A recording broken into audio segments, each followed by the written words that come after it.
بسم اللہ الرحمن الرحیم۔ السلام علیکم۔ سیدنا عمر رضی اللہ عنہ وہ اولین شخصیت ہیں جنہوں نے باجماعت تراویح کا اہتمام فرمایا۔ انہوں نے باجماعت تراویح کا حکم تمام شہروں کے حکام کو ارسال فرمایا۔ اس کا سبب یہ تھا کہ ایک دفعہ وہ رمضان المبارک کی ایک رات گھر سے نکلے، مسجد کی طرف آئے، دیکھا کہ لوگ مختلف ٹولیوں کی شکل میں تراویح ادا کر رہے ہیں۔ کہیں کوئی اکیلا ہی نماز پڑھ رہا ہے تو کہیں ایک مختصر سا گروہ باجماعت تراویح ادا کر رہا ہے۔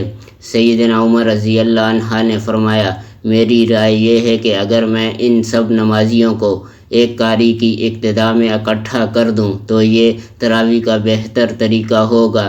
پھر انہوں نے لوگوں کو ایک ہی امام ابی بن کعب رضی اللہ عنہ کی امامت پر یکجا کر دیا۔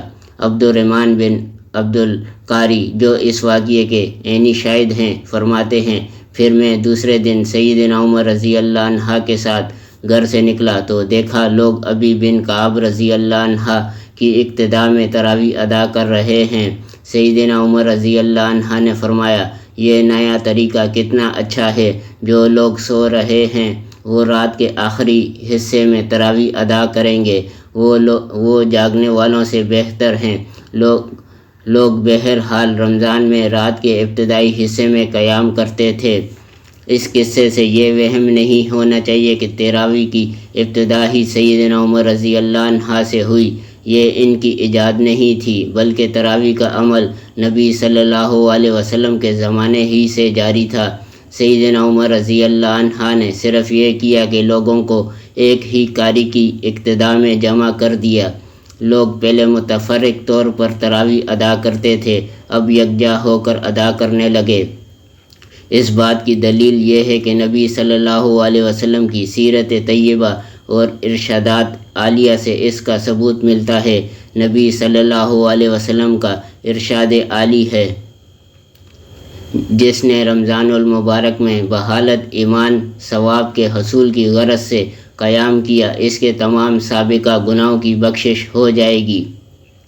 عروہ بن زبیر رضی اللہ عنہ فرماتے ہیں کہ عائشہ رضی اللہ عنہ نے انہیں خبر دی کہ رسول صلی اللہ علیہ وسلم ایک مرتبہ رات گئے گھر سے نکلے اور مسجد میں جا کر نماز ادا فرمائی۔ لوگوں نے بھی ان کی ابتدا میں نماز ادا کی۔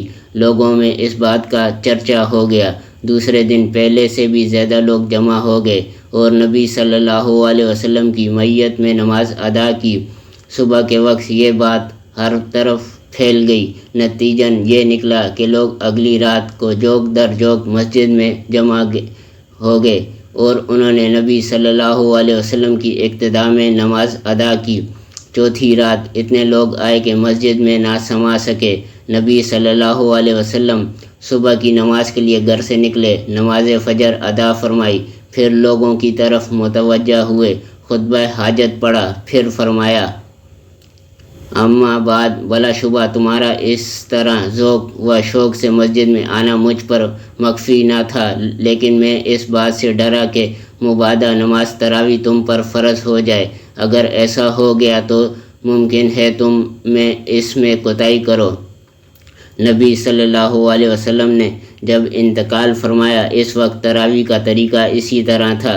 سیدنا عمر رضی اللہ عنہ کا اس یکسانیت کو دیکھ کر بدعتاً کا لفظ استعمال کرنا لغوی اعتبار سے تھا، کیونکہ کوئی بھی کام جس کی پہلے کوئی مثال موجود نہ ہو، لغوی طور پر اس پر بدعت ہی کا اطلاق ہوتا ہے۔